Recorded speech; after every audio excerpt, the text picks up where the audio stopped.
안녕하세요. 오늘도 사연살롱을 찾아주셔서 감사합니다. 저는 경기도 모 도시에서 딸 셋을 키우고 있는 40대 직장맘입니다. 제가 이곳에 사연을 신청하게 된 이유는 매일 듣기만 하던 사연살롱에 한 번쯤 제 이야기도 들려드리고 싶어서 용기를 내봤는데요. 저는 저만 이상한 남자를 만나 불행한 줄 알았거든요. 그런데 다른 분들의 사연을 들으며 나 같은 억울하고 불쌍한 여자들도 많구나 하는 걸 새삼 알게 되었고, 더 나아가 다들 어쩜 그렇게 지혜롭고 멋진지 자신만의 노력으로 행복을 찾아 열심히 찾아가는 모습에 저도 용기를 많이 얻었어요. 그래서 용기를 내어 지금 이렇게 사연을 쓰고 있는데요. 저도 참 이기적인 남편 때문에 속 꽤나 썩고 이혼한 여자거든요. 그리고 올해로 이혼한 지도 어느덧 6년이 되었는데요. 이혼 후 저는 생각했던 것보다 훨씬 안정적으로 살아가고 있어요. 누군가의 말처럼 이혼하고 삶의 질이 좋아졌죠. 우선 잘난 주둥이만 나불거릴 줄만 알고 뭐 하나 도움이 되지 않던 남편이 제 옆에 없어 좋고, 그 남편이랑 세트로 그 집안 식구들도 안 보고 살 수 있어 너무 행복하기만 한데요. 이젠 연휴든 명절이든 며느리 노릇하지 않아도 되니 너무 좋죠. 무엇보다 확실히 하지 않아도 될 일이 많이 줄어 이젠 시간도 많이 남고 몸도 마음도 편하기만 한데, 이럴 줄 알았으면 하루라도 더 빨리 이혼할 걸.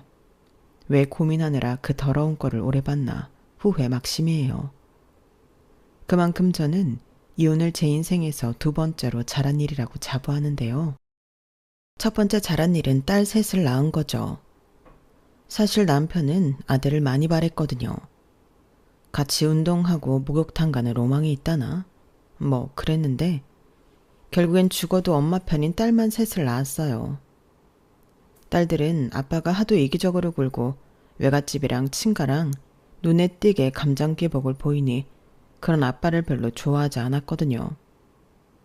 그러니 남편은 딸들이 자기한테만 그러는 게 서운한 걸 삐뚤어져서는 쓸데없는 계집 애들 대접받고 싶었으면 아들로 태어났어야지. 시집가면 그만인 것들이 어디 아빠한테 싸가지 없이 대들어. 니들이 뭘 안다고. 하여간 집구석 잘 돌아간다 라고 못되게 이야기했는데, 그런 모습을 볼 때면 정작 어른인 남편이 어린애들보다 더 어려 보였죠.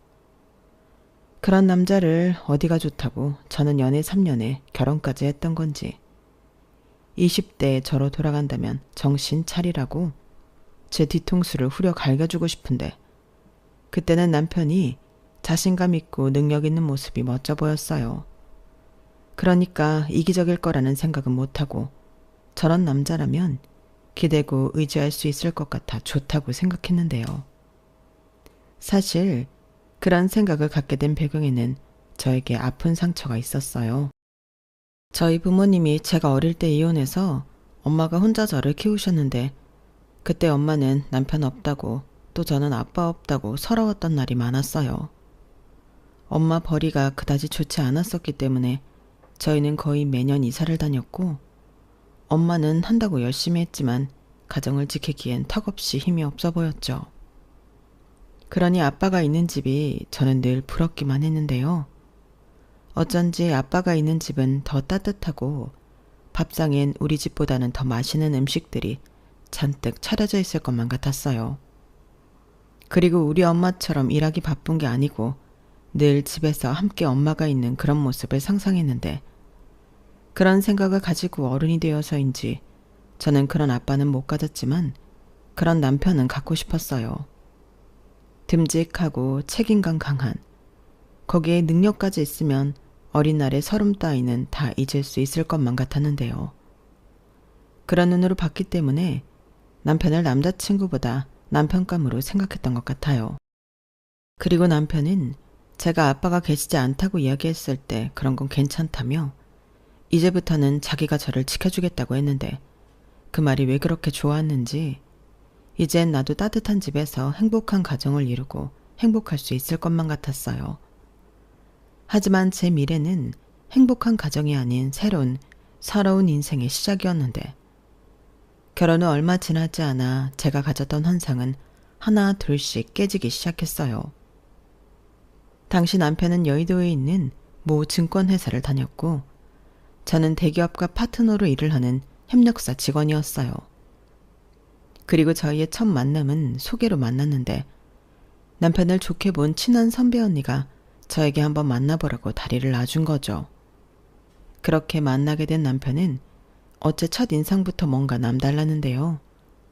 이미 소개를 받을 때부터 능력 있는 사람이야. 아마 신영이가 보면 좋아할 타입일걸?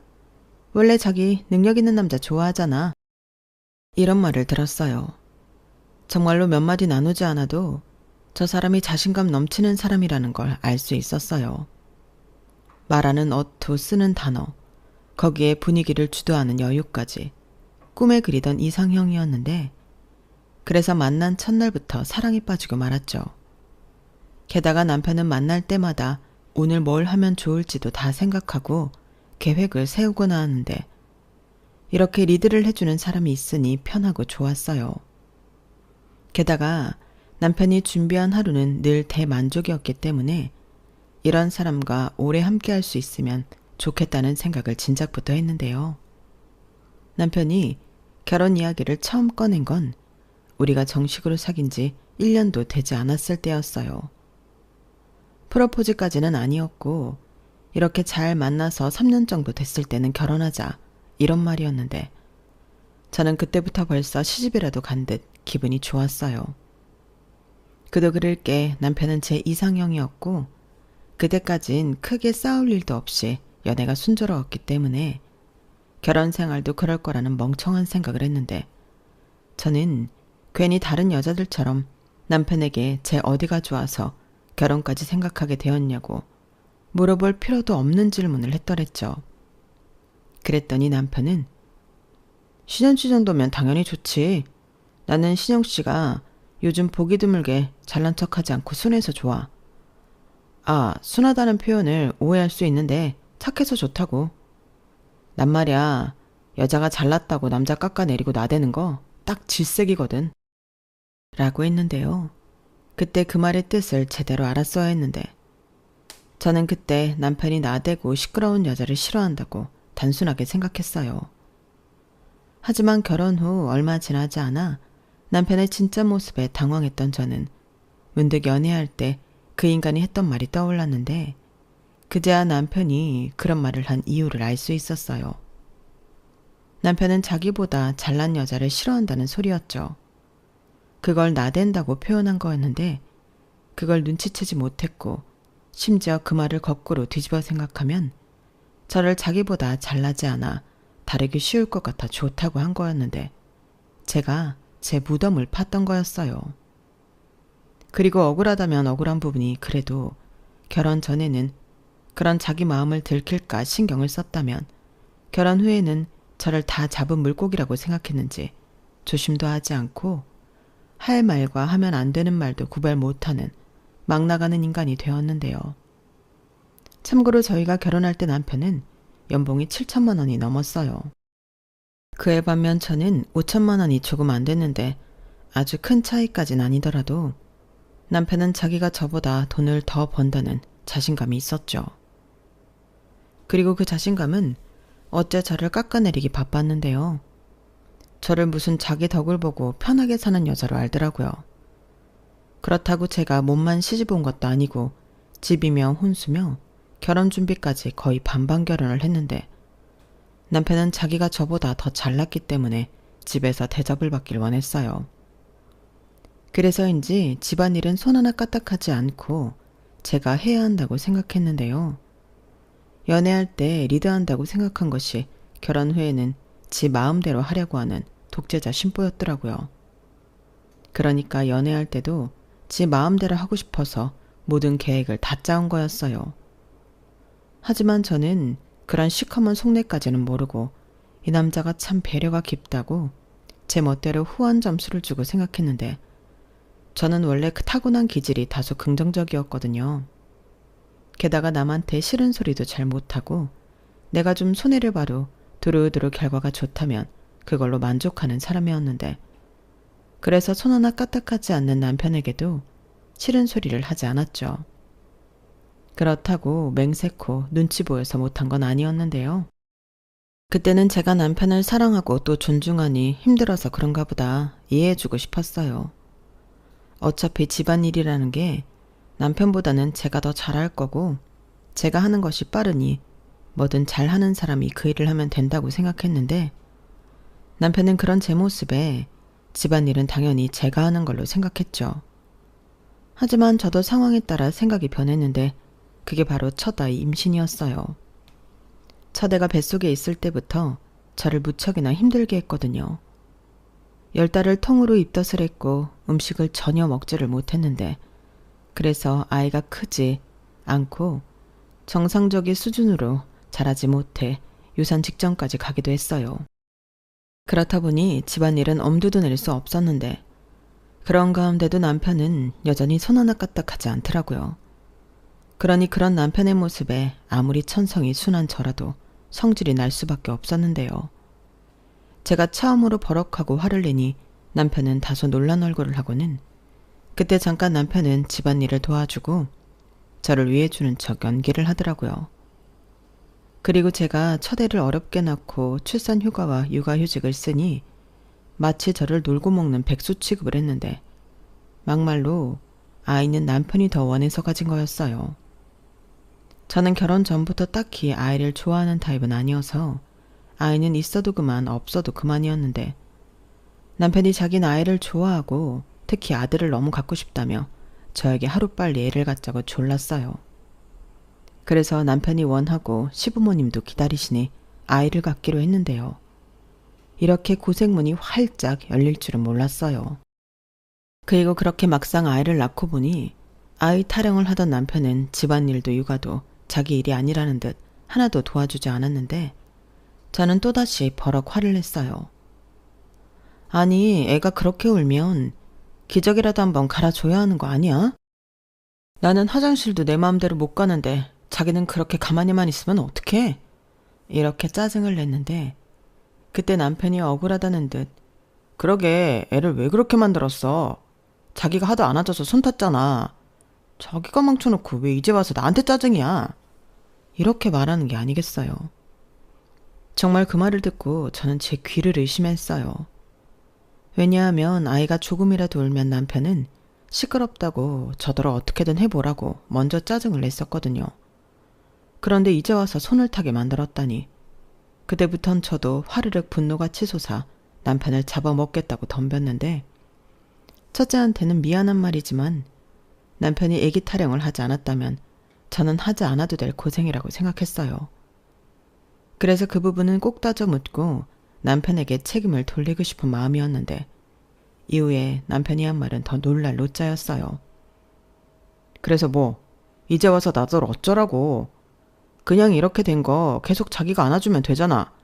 나한테 이래라 저래라 하지 말고 자기가 혼자 알아서 해. 이렇게 말했죠. 그래놓고 어이없어서 말도 못하는 저한테 자기는 아들이 갖고 싶었지 딸을 원하지 않아 더욱 도와줄 수 없다고 하더군요. 그때 처음으로 제가 결혼을 잘못했다는 걸 깨달았어요. 하지만 아이까지 태어난 마당에 곧바로 이혼을 생각하긴 어려웠는데, 제가 이혼 가정에서 자라고 엄마가 혼자 고생하는 모습을 보고 자라 더 이혼은 엄두가 나지 않았어요. 더욱이 부끄러운 말이지만 어쨌든 남편이 능력이 있는 사람이니 저런 인간이라도 옆에 둬야 저는 아니더라도 애한테 아낌없는 지원을 할 수 있을 거라 생각했는데, 그것도 제 생각이 짧았던 거였어요. 왜냐하면 남편은 돈 앞에서 굉장히 짠돌이였거든요. 오죽하면 결혼하고 얼마 지나지 않아 경제권에 대해 이야기 중 남편은 이런 부분일수록 솔직한 게 좋을 것 같다며 돈은 각자 관리하자고 했는데요. 그 이유는 자기 돈이 자기랑 상관없는 곳에 흘러가는 게 싫다고 했어요. 저 말인즉 자기가 번 돈으로 제가 화장품을 사거나 친구를 만나 유흥비로 쓰는 게 싫고, 더 나아가 제가 친정엄마 용돈이라도 보내드리면 그건 어째 좀 억울할 것 같다며, 이럴 바에는 공동생활비만 둘이 내고 남은 돈으로 각자 사는 게 좋을 것 같다고 했는데 그땐 결혼한 지 얼마 되지도 않았지만 어째 빈정이 좀 상했어요. 그렇잖아요. 제가 무슨 남편이 저보다 더 많이 버니까 남편 돈으로 친정에 효도하고 호의호식 하겠다고 생각한 것도 아닌데 남편은 제가 그럴까봐 자기가 번 돈을 다 줄 수 없다고 했으니 이거야말로 저를 무시하는 거라고 생각이 들었죠. 그래서 그럴 생각도 애당초 없었지만 졸지에 내가 자기 돈이나 탐내는 사람이 된 것 같아 기분이 나쁘다고 토라져 버렸는데 남편은 그런 게 아니라고 그때까진 저를 달래려 노력했어요. 자기도 저를 믿지만 자기 자신을 못 믿는 거라며 자기는 충분히 그런 생각으로 저를 오해하고 상처 줄 수 있는 인간이라 괜한 분란의 씨앗은 만들지 않는 것이 가장 이상적이라고 설명했는데 그때는 저도 그래 어차피 그럴 생각도 없는데 여기서 불필요한 싸움을 이어갈 필요가 없지 라는 생각에 남편 뜻대로 하는 것이 저의 결백을 증명하는 거라 생각했어요. 그리하여 저희는 각자 100만 원씩 생활비를 내고 나머지 각자 수입은 알아서 관리했는데요. 문제는 제가 임신하고 출산하고 하면서 제 수입에 변동이 생겼다는 거였죠. 하지만 남편은 거기까지는 생각하지 못하는 건지 아니면 생각하고 싶지 않은 건지 육아 수당도 나오니 똑같이 내는 게 맞다고 주장했는데 그럼 저는 개인적으로 쓸 수 있는 돈이 없었어요. 게다가 아이를 처음 키우니 모든 것이 다 쉽지 않았는데요.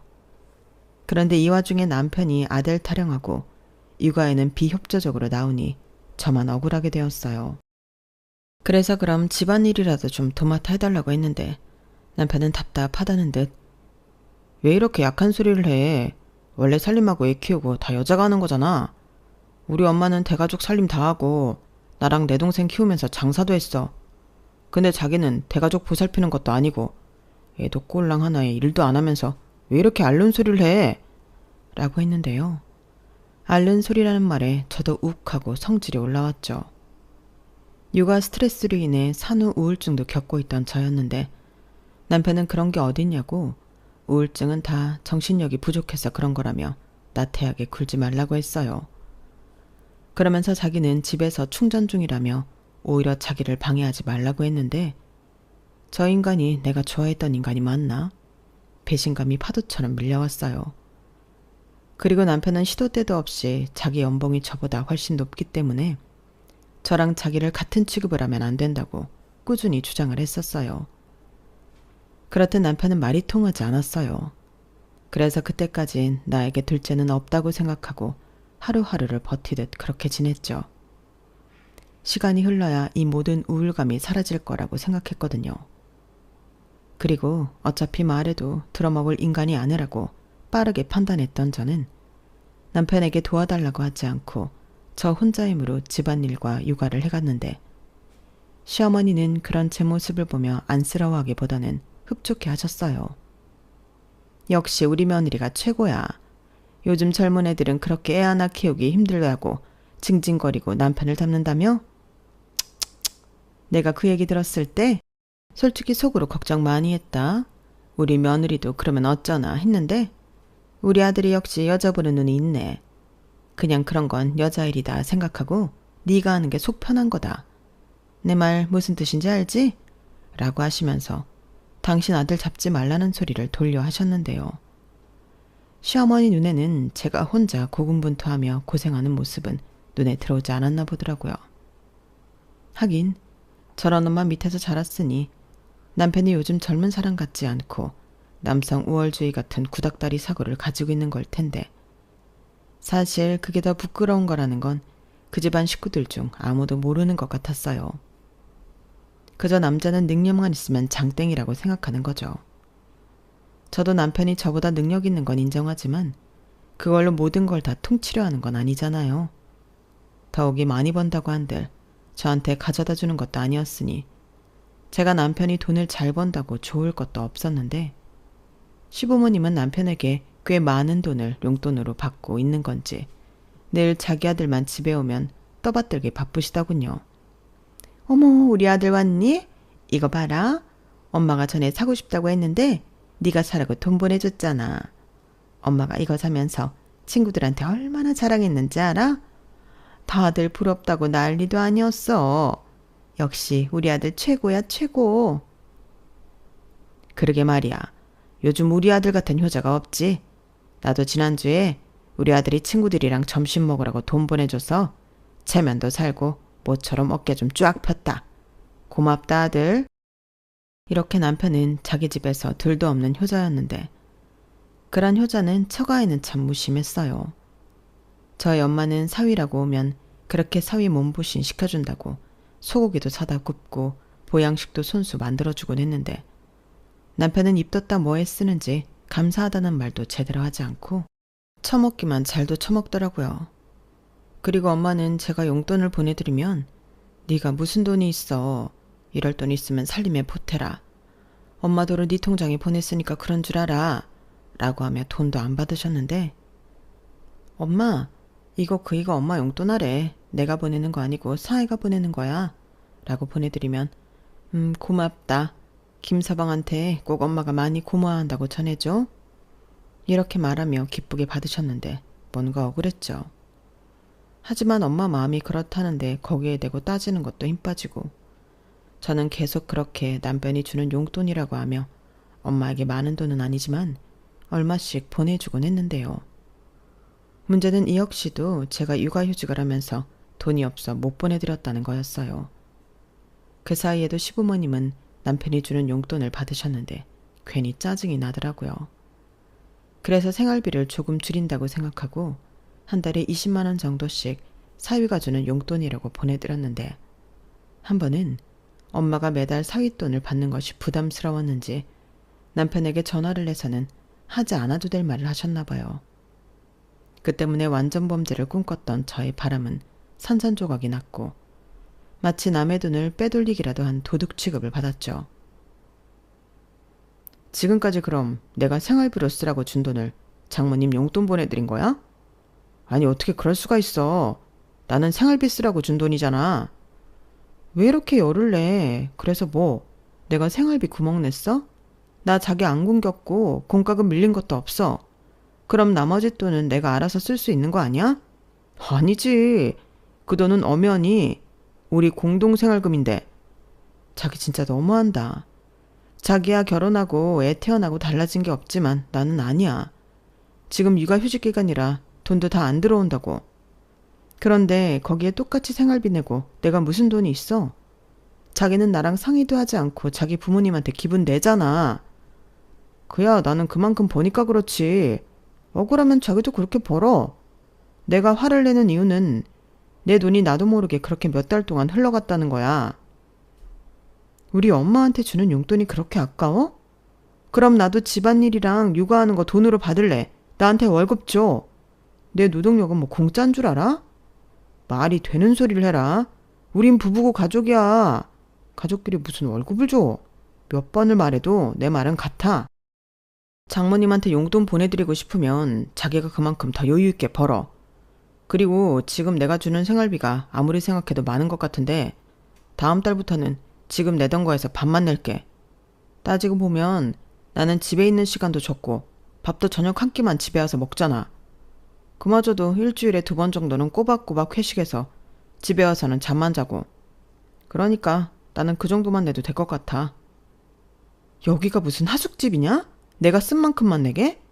자기 진짜 이럴 거야? 저는 그때 이 빌어먹을 결혼 생활을 정리하는 게 맞았어요.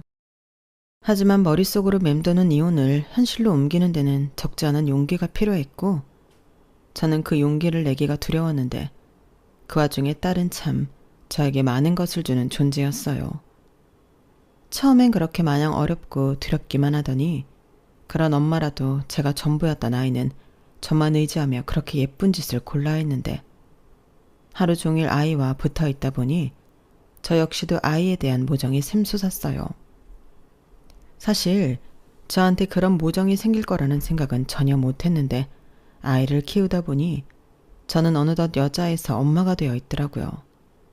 뭐든 아이 입장에서 생각하고 나보다 아이를 더 챙기게 되었어요. 그래서 이혼은 하고 싶어도 못했던 거죠. 나도 아빠 없이 자라 힘들고 아빠 있는 집이 부러웠는데 내 딸에게는 그런 똑같은 상처를 주고 싶지 않았어요. 그리고 아이를 낳아 키우다 보니 친정 엄마에 대한 마음도 예전과는 확연하게 달라지더군요. 우리 엄마도 이런 마음으로 나를 키웠겠구나 하는 생각에 엄마가 된 후 친정엄마를 떠올리며 많이 울기도 했죠.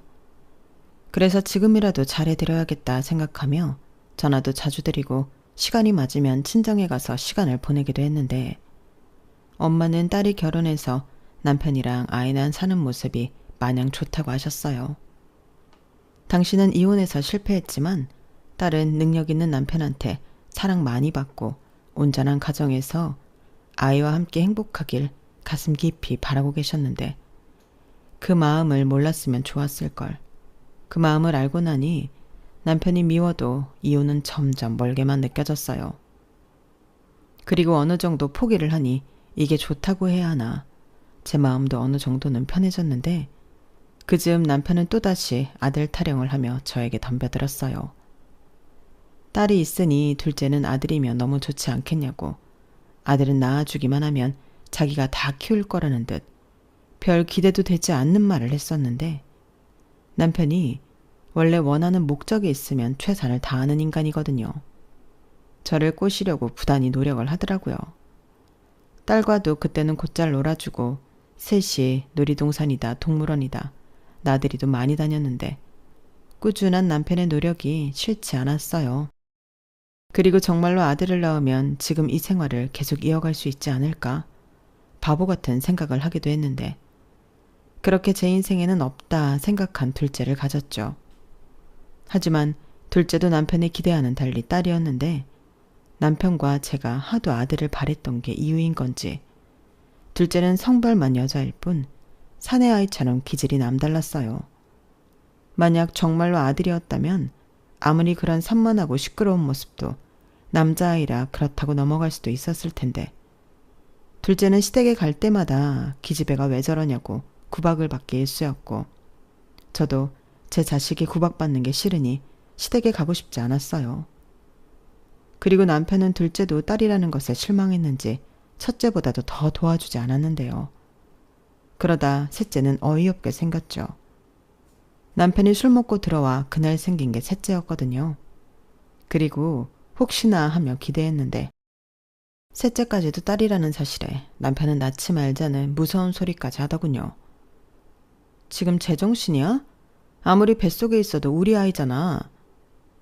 왜 말을 그렇게 해? 아직은 세포에 불과하지. 누가 들으면 내가 살인이라도 하자고 한 줄 알겠다.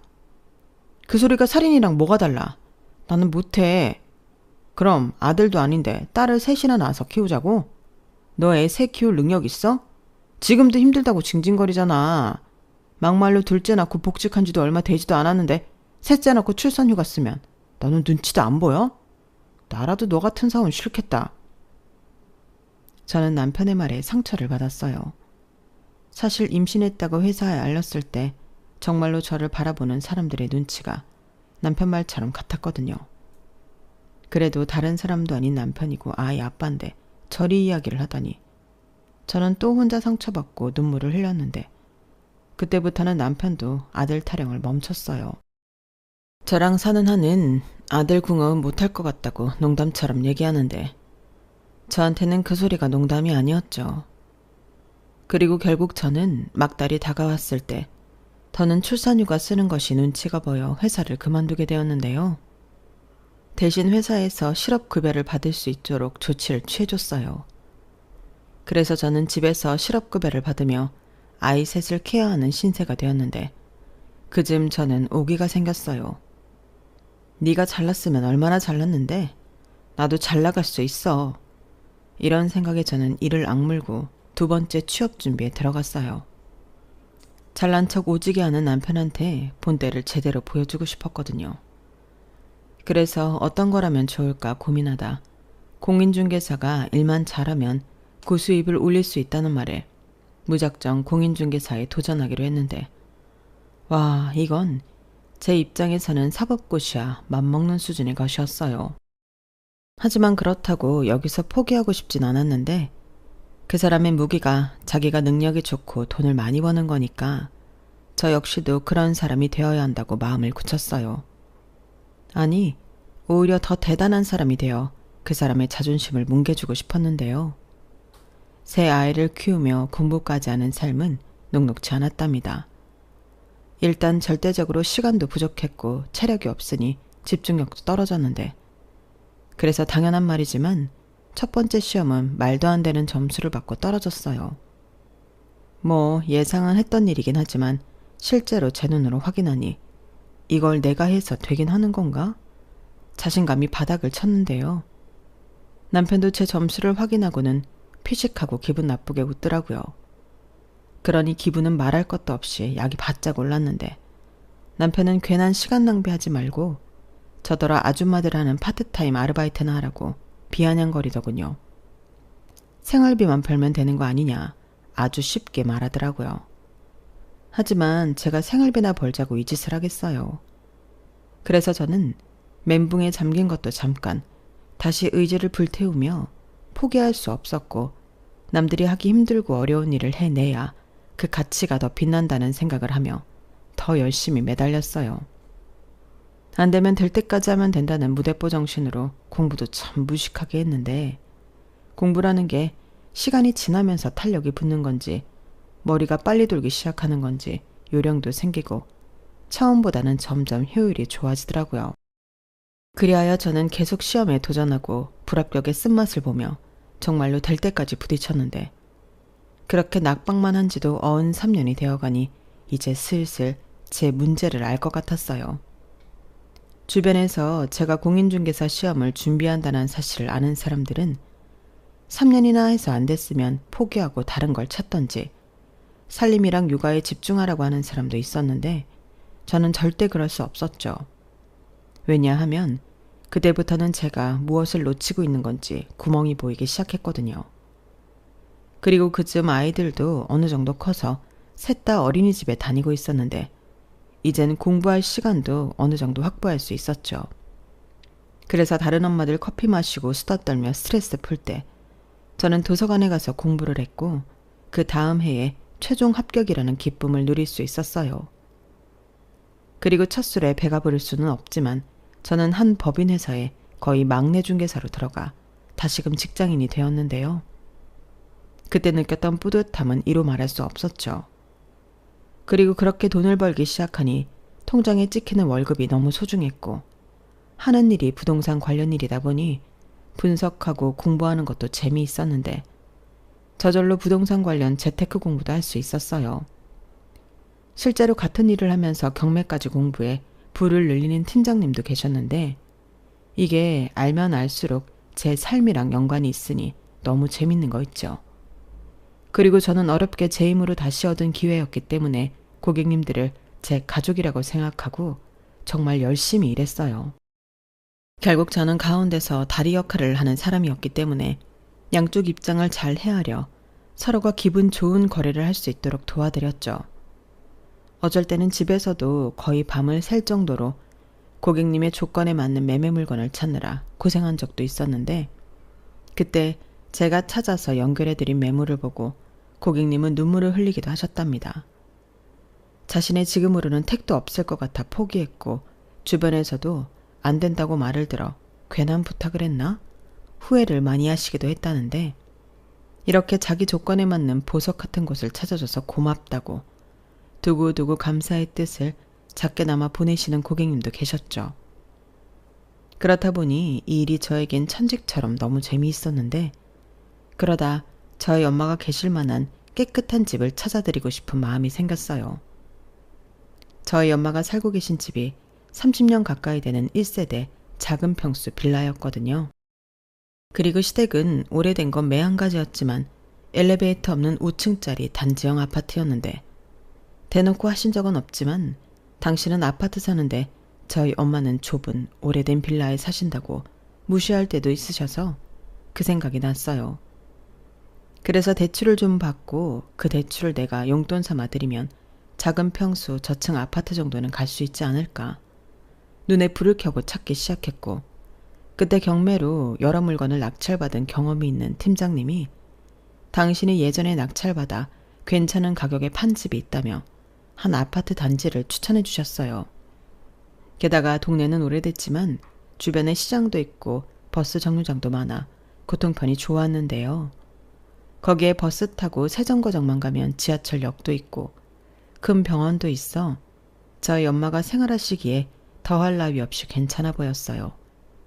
그래서 한 번은 엄마를 만나 그냥 보기만 하자고 하고 그 아파트 단지를 가서 매매로 나온 몇 군데를 둘러봤는데 저희 엄마 말로는 아우 엄마 지금 사는 데가 편해.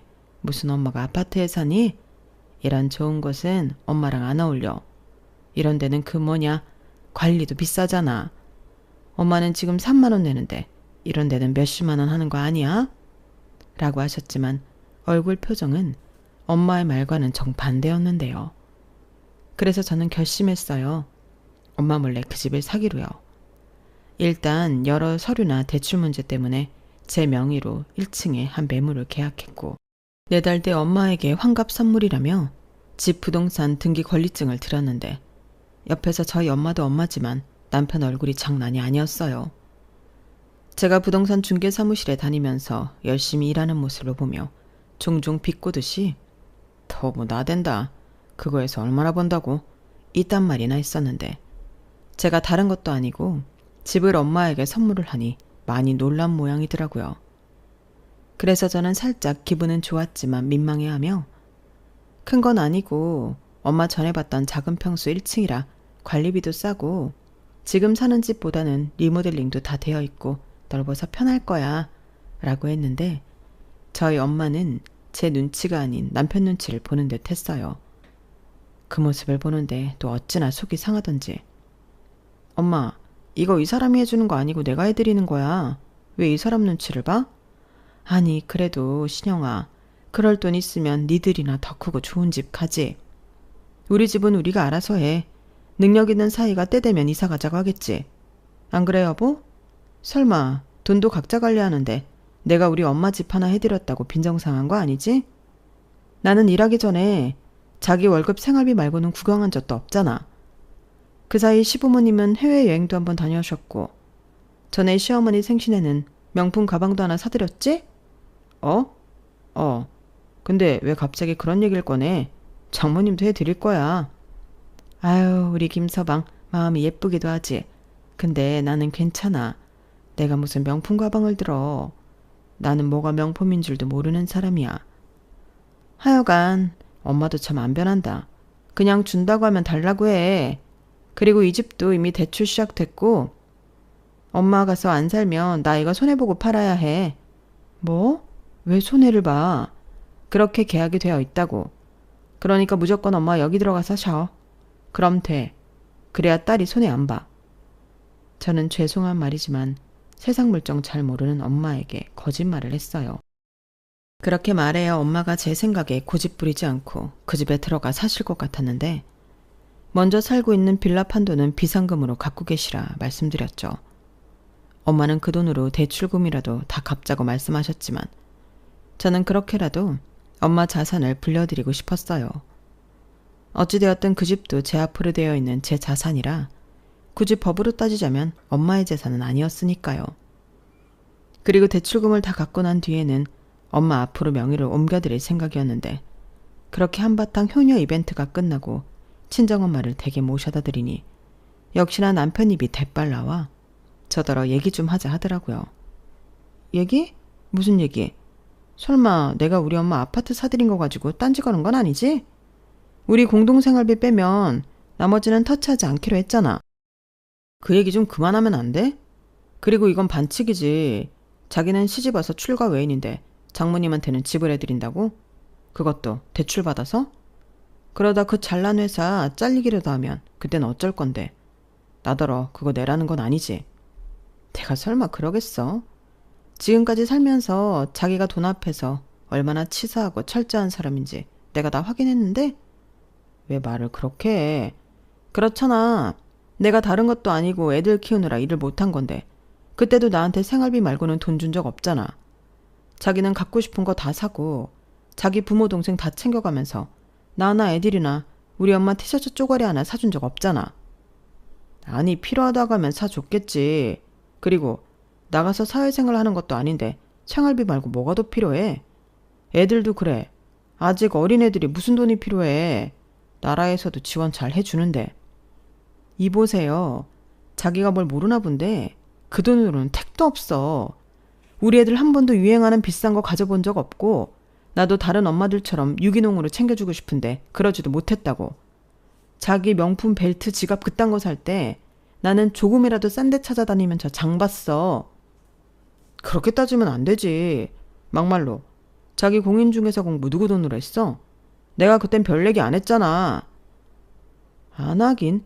내가 계속 시험에서 떨어질 때 자기 나한테 뭐라고 했는지 까먹었어? 파트타임 알바라도 해서 그 문제집 값이랑 인간 결제한 거 통장에 복구시켜 놓으라고 했잖아. 아주 치사는 다 떨어놓고 이제 와서 쿨한 척해. 그리고 나 첫 월급 받았을 때 더럽고 치사해서 그 돈 바로 채워 넣었다. 내가 또 언제 그랬다고. 그냥 농담한 거지. 그래서 지금 나한테 복수하겠다고 이렇게 대형사고 치는 거야? 이젠 너도 보니까 네 돈으로 효도하겠다고? 그래, 왜 나는 하면 안 돼? 나도 옆에서 자기 혼자 효자 노릇할 때 우리 엄마한테 똑같이 하고 싶었어. 그래도 이 사람아, 도리가 그게 아니지. 자기는 며느리인데 시댁을 우선으로 챙겨야지. 시댁을 깔보는 것도 아니고. 아니다. 자기 정말 우리 집이 우스운 건 아니지. 가만 보면 자기는 시댁도 별로 안 무서워하잖아. 진짜 큰일 날 사람이네. 내가 왜 시댁이 무서워야 하는데? 내가 죄졌어? 며느리는 다 죄인이야? 그리고 누가 며느리는 시댁을 우선으로 챙겨야 한다고 했어? 그런 법은 어디에 있는 건데? 여기서 왜 법을 따져? 인간으로서의 도리, 며느리로서의 도리지. 자기 시집 왔잖아. 그럼 시부모님을 내 부모님처럼. 입 안 다물어? 그럴 것 같으면 그냥 이혼해. 그럼 되겠네. 자기가 말하는 며느리 안 하면 되잖아. 저는 시원하게 제 입으로 이혼 소리를 뱉었어요. 사실 그 전에도 남편이 지 돈으로 치사하게 굴면 입안에서 이혼 소리가 맴돌았는데 제가 능력이 없으니까 그 말을 못했거든요. 하지만 이젠 저도 돈을 곧잘 벌고 애들도 제가 다 케어할 수 있다고 생각하니 이젠 이혼이 무서워지지 않았는데요. 정말 신기하더군요. 전에는 이혼하고 고생한 엄마를 보고 나는 무슨 일이 있어도 이혼은 하지 않을 거라고 생각했는데 제가 살아보니 이혼하지 않으면 안 될 것 같은 순간이 생각보다 많았어요. 그리고 이젠 나도 못지않게 능력이 있다고 생각하니 꼴 같지 않은 거 참아주고 살아가는 게 화가 나도록 싫어졌어요. 그래서 그 말이 저도 모르게 툭 제 입에서 튀어나왔는데 남편이 많이 놀랐어요. 지금 이혼하자고 했어? 야, 너 진짜 속 보인다. 이제 돈 좀 보니까 나랑 우리 집이 우습냐? 누가 그렇대? 방금 당신이 한 말이 우습지. 며느리 둘이? 그럼 며느리는 내 부모는 뒷전이고 시부모가 먼저야? 지금 내가 우리 엄마 아파트 사줬다고 이러는 거잖아. 그럼 자기도 자기 돈으로 사드려. 그럼 될 일을 왜 나한테 그래? 전에 나한테도 당신이 그랬어. 나도 벌라고. 그 뜻은 너도 벌어서 네 엄마 챙기라는 뜻 아니었나? 그야 내 말은 왜 사람이 훈직에 한 입으로 두 말해. 그때는 내가 못 버니까 그렇게 말해놓고 이제는 내가 벌어서 진짜로 내 부부만 챙기니까 배가 아파? 야, 왜? 네가 그러면 내가 겁먹을 줄 아냐? 뭐? 네? 이게 돈 못 푼 벌더니 겁대가리를 상실했구나. 그래, 해. 이혼하자고 하면 내가 뭐 아쉬울 줄 아냐? 대신 너 닮은 기집애들은 네가 책임져. 나한테 양육 배달라고 하지 말고. 진짜 치사하다. 어쩜 끝까지 그래? 나는 법으로 할 거야. 애를 나 혼자 낳았어? 왜 나만 책임을 져? 그냥 정부 공평하게 다 법으로 해. 내가 공부해보니까 법이 참 공평하더라. 이게 공인중개사 하다니 지금 무슨 판검사라도 되는 줄 아네? 야, 너 계속 그렇게 까불 거지? 왜? 치기라도 하게? 어디 그럴 용기가 있으면 해봐. 나는 뭐 당하기만 할 줄 알아? 폭력 쓰는 순간 누가 더 유리해지는지 생각해. 저는 살짝 유치해지긴 했지만 남편이 3개 나오니 저도 3개 나갔어요. 그리고 다음날 정말로 이혼 소송이라도 알아봐야 하나? 그냥 일종의 부부싸움 정도로 넘겨야 하나 고민이 많았는데 남편의 반응을 좀 지켜보려고 했죠. 그러자 아니나 다를까 다음날 저녁부터 골이 나서 쳐다도 보지 않을 것 같았던 남편은 이유를 모르겠지만 웬일로 꼬랑지를 내리고 마치 아무 일도 없다는 듯 저를 대하고 심지어 농담까지 하며 웃기까지 했는데 저야말로 이 인간이 뭘 잘못 먹었나? 하고 쳐다봤죠. 그런데 우리 오랜만에 밖에 나가서 외식하고 데이트 좀 할까? 우리 그동안 바쁘다고 데이트도 못하고 살았잖아. 라고 안 하던 짓을 했고 저는 내일 모레면 이혼할지도 모르는 사람이랑 그런 거 하기 싫다고 단박에 거절했어요. 보통 같으면 제가 이렇게 쏘아붙이기라도 하면 버럭 화를 내고도 남을 남편이었는데 그날은 화를 꾹꾹 참더라고요. 그때 알았죠. 저 인간이 저랑 헤어지면 아쉬운 구석이 있다는 걸요. 그래서 일단 그게 뭔지 궁금하니 계속 틱틱거리며 틈을 주지 않았는데요. 결국 급하긴 했는지 지 입으로 불기 시작했어요. 저기 있잖아. 혹시 돈 좀 있나? 한 1,000만 원 정도면 되는데. 내가 이런 말 좀 민망한데 사기를 당해서 이자를 물어줘야 할 때가 있어. 그냥 달라는 건 아니고 내가 보너스 받으면 갚을게. 이렇게 말하는데 저도 모르게 코웃음이 나왔어요. 보너스가 1,000만 원이야? 나는 그런 돈 구경도 못했는데. 자기 진짜 그동안 돈 많았구나? 그게 아니고 이번에만. 그전에는 당연히 안 그랬지. 그래?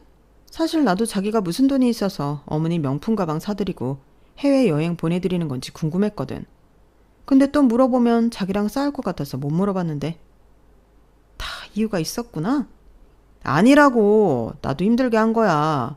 그리고 자기는 못 믿겠지만 장모님한테도 똑같이 해드리라고 했어. 아, 그래? 그건 몰랐네. 근데 이젠 그런 거 안 해도 돼. 이유는 말 안 해도 알지? 자기야, 정말 이럴 거야? 자기가 나랑 헤어져서 산다고? 내가 못할 게 없잖아. 막말로 자기가 신혼초 말고 나한테 해준 게 뭐가 있어? 사실 막상 이혼하려고 알아보니까 꼴랑 생활비 그거 주고 나만 부려먹었잖아. 내 인건비는. 그렇다고 자기가 나한테 엄청 다정하게 한 것도 아니고 이게 다 이혼 사유가 되더라고. 게다가 우리는 애가 셋이잖아. 남편은 제가 하는 말에 약간 겁을 집어먹은 듯 결혼하고 처음으로 주눅이 드는 모습을 보였어요. 사실 그건 정말로 알아본 게 아니고 제가 생각하는 걸 마치 알아본 듯 이야기한 것뿐이었는데 남편은 정말로 제가 알아보기라도 한 것처럼 놀라더라고요. 그러면서 정이 조금이라도 있었다면 그런 남편 모습에 마음이 좋지 않았을 텐데 의외로 저는 그런 마음도 들지 않더라고요. 그래서 그날 저녁 남편과 싸워서가 아니라 이젠 내 감정에 귀 기울여 힘들더라도 이혼을 하는 옳은 방향이라고 생각이 들었어요. 그래서 이제 막 이사를 마친 친정엄마에게 찾아가 제 속이야기를 하며 이혼할 생각이라고 말씀드렸는데요. 그러자 저희 엄마 표정이 좋지 않았어요. 그래서 저는 감정으로 호소했죠. 엄마는 딸이 이혼 무서워서 그런 취급받고 힘들게 살았으면 좋겠어? 그야 당연히 아니지. 근데 지금은 우리 딸도 능력이 있고 그렇게 안 살잖아. 그럼 이제라도 서로 맞춰가면서 살면 되지 않아? 엄마, 나는 사람 고쳐 사는 거 아닌 것 같아. 연애할 때야 저렇게 독재적인 사람인 줄 모르고 결혼까지 했지만 앞으로 어떤 일이 벌어질지 내 눈에 다 보여. 특히 아들 타령하면서 딸을 셋이나 낳았는데 우리 딸들한테 상처 안 준다고 보장할 수 있나? 나는 우리 애들이 상처 안 받고 구김 없이 자랐으면 좋겠어. 나도 한때는 아빠 없이 커서 우리 애들한테는 아빠 자리를 꼭 주고 싶었는데 그것도 사람 나름이지. 엄마는 아빠가 지금까지 내 옆에 있다고 생각하면 그건 좋아? 뭐라고? 말도 안 돼. 엄마가 왜 이혼했는데? 너한테까지. 아니다. 그래. 듣고 보니 네 말도 맞네. 근데 정말 김서방이 그런 인간이야? 네 아빠까지 갖다 붙일 만큼 인간 말종이냐고. 그건 아니고 아빠는 노름도 하고 알코올 중독에 폭력까지 썼잖아. 근데 이 인간은 그냥 여자를 개무시해. 나도 무시하고 애들도 무시하고. 근데 엄마, 누가 그러더라? 어릴 때 아빠한테 그렇게 무시당하고 남자가 먼저라고 세뇌를 받고 자라면 커서도 자기는 그런 존재라고 자기를 하찮게 여긴대. 나는 우리 애들이 그렇게 산다고 생각하면 너무 가슴이 아파. 오히려 이혼해도 엄마처럼 씩씩하게 잘 살 수 있다고 그렇게 키우고 싶어. 내가 엄마 보고 그렇게 컸잖아. 신영아, 정말 그렇게 생각해? 엄마는 너한테 해준 게 너무 없는데. 아니, 엄마는 끝까지 내 옆에 있어줬잖아. 나는 그래서 늘 든든했어. 지금도 그래. 내가 돌아갈 곳이 있으니까 이렇게 용감하잖아. 만약 엄마가 없으면 내가 이혼할 엄두를 어떻게 내? 부당한 취급을 받고 부모 취급, 식모 취급 받아도 바보처럼 참고 살겠지. 친정엄마는 제 말을 듣고 그건 안 된다고 눈물까지 보이셨어요. 그리고 네가 그렇게 원하면 뜻대로 하라고 당신도 도와주겠다고 하셨는데 이러려고 사들인 집이 아니었지만 저는 애들과 함께 엄마 집으로 들어가게 되었어요. 거기에 덩달아 빠르면 빠를수록 좋으니 아는 분의 소개로 이혼 소송을 맡아줄 변호사님도 만났다고. 변호사님은 저에게 어떻게 그렇게 살았냐며 이젠 아무 걱정하지 말라고 하셨는데 저더러 재산 분할과 위자료까지도 받아낼 수 있다고 호언장담하셨어요. 그리고 서류를 부지런히 준비해 제가 아이들 데리고 친정으로 돌아간 날 이혼소장이 남편 회사로 송달이 되었는데요. 남편이 불이 나게 저한테 연락을 하더군요. 이게 뭐야? 이혼소장? 제정신이야? 내가 돈 좀 해달라고 했다고 이런다는 게 말이 돼? 당신 생각엔 내가 꼴랑 지금 이 일 때문에 이혼하는 것 같아? 나 정말 많이 참았어. 그래서 이젠 안 참아도 되니까 안 참으려고 하는 거야. 뭐라는 거야? 너 그렇게 나대고 까불 줄 알았으면 너 그 공부한다고 했을 때 내가 못하게 말렸어. 알아? 그러게 말리지 그랬어. 근데 네가 말려도 나는 했어. 네가 오죽 더럽고 치사하게 굴었냐? 이젠 좀 고맙기까지 해.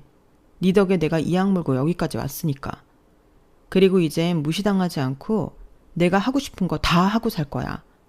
그러니까 나한테 어줍잖은 도리 따지지 말고 이혼하자고. 아니면 변호사 선임해. 제대로 재판해보자. 우리 변호사가 그러더라. 나는 진짜 걸릴 게 하나도 없다고. 나 그 정도로 너한테 당하고 살았대. 저는 아무 말도 못하는 남편의 전화를 계속 받아주고 싶지 않아 전화를 끊었어요. 그리고 문자로 이젠 할 얘기가 있으면 내 변호사한테 하라고 변호사님 연락처를 보내주고 남편 번호를 차단했는데요. 그렇게 한 일주일 정말 편하고 좋았어요. 집에 가면 엄마가 있고 애들이 있으니 그 좁은 아파트도 궁전 같더라고요. 엄마가 차려준 맛있는 음식에 애들이 알아서 지들끼리 재롱을 떠는데 정말 모처럼 아무 걱정 없이 환하게 웃었어요. 그리고 시어머니에게서 연락이 왔는데 시어머니는 처음엔 저를 잘 구슬려 보려고 하시더라고요. 그땐 기도 차지 않았어요.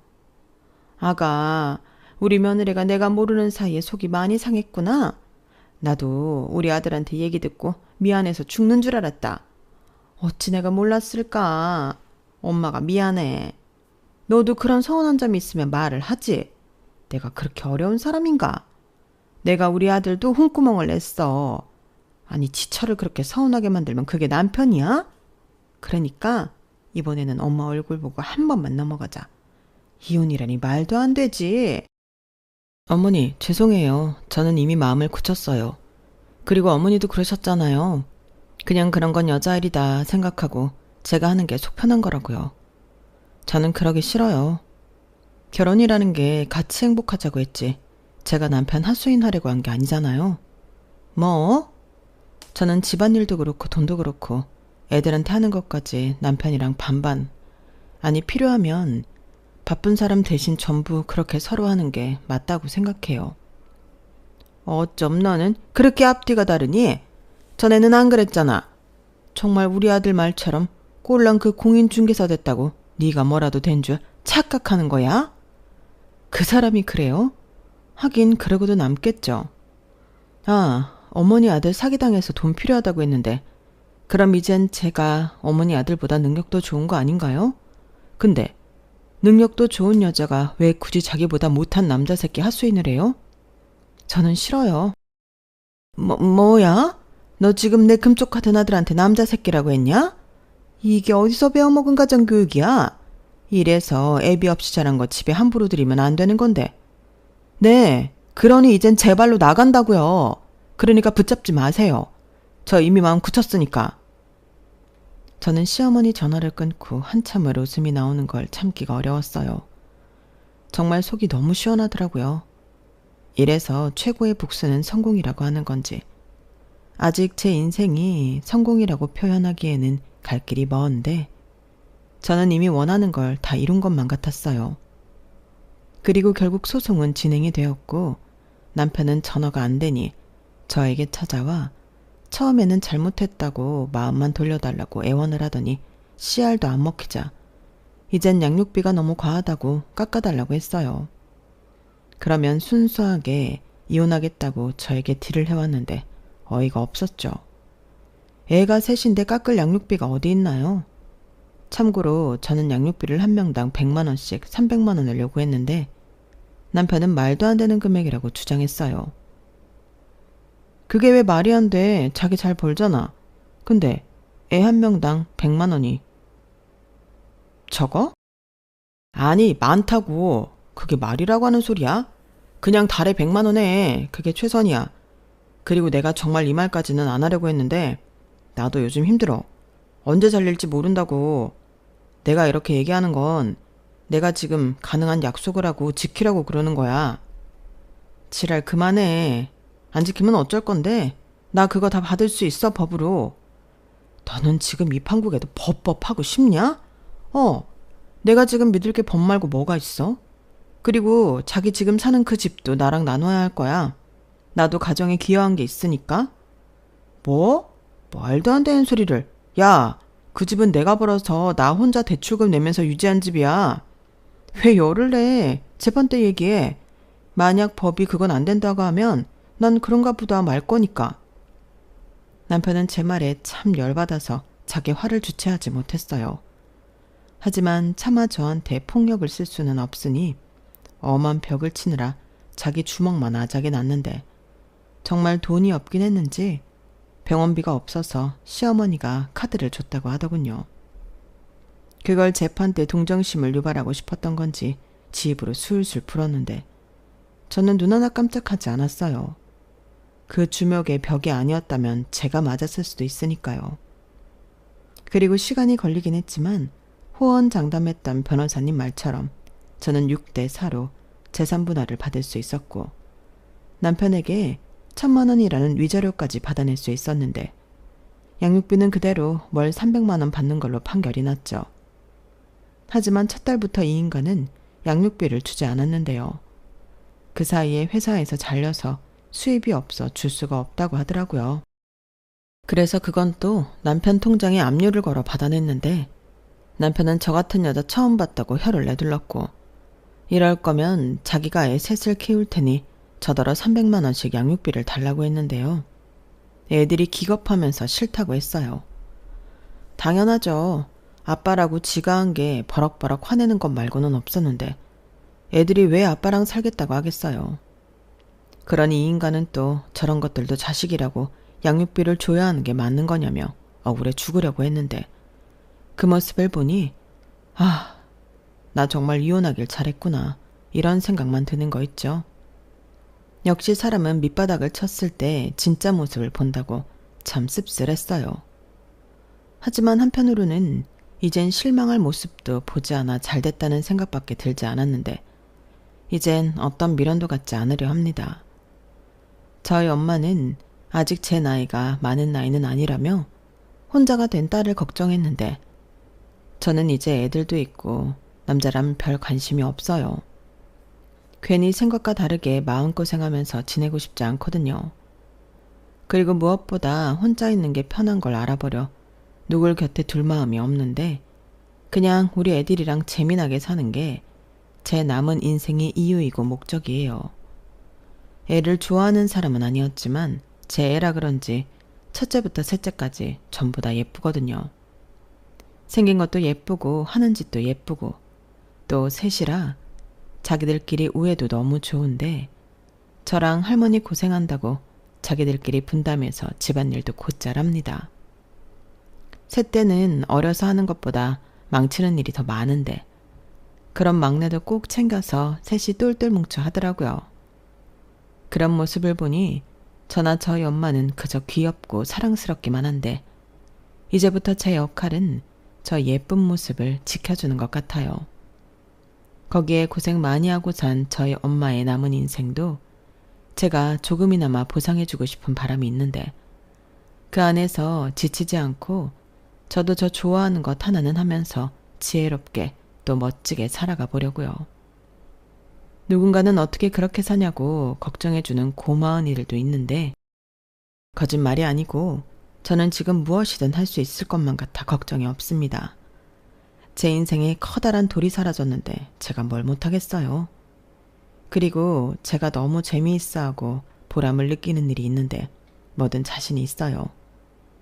요즘은 매일 제가 대단하고 능력 있는 사람이라는 생각에 저절로 말려있던 어깨가 펴지는 것만 같아요. 앞으로의 미래는 이렇게 당당하게 살아가고 싶네요. 그리고 더 나아가 사랑하는 제 가족과 함께 제가 쭉 힘내서 잘 살아갈 수 있도록 여러분들이 따뜻한 격려와 응원을 보내주신다면 더할 나위 없이 큰 힘이 될 것만 같은데 부디 부탁드립니다. 그럼 지금까지 제 사연 함께 해주셔서 대단히 감사드리고요. 여러분들은 저처럼 잘못된 선택이 아닌 여러분들이 행복할 수 있는 선택만 하시길 바라며 저는 이만 물러갈게요. 안녕히 계세요. 여러분, 사연 댓글에 응원과 현명한 조언 부탁드려요. 좋아요와 구독은 저에게 큰 힘이 됩니다. 오늘도 좋은 일 가득하세요.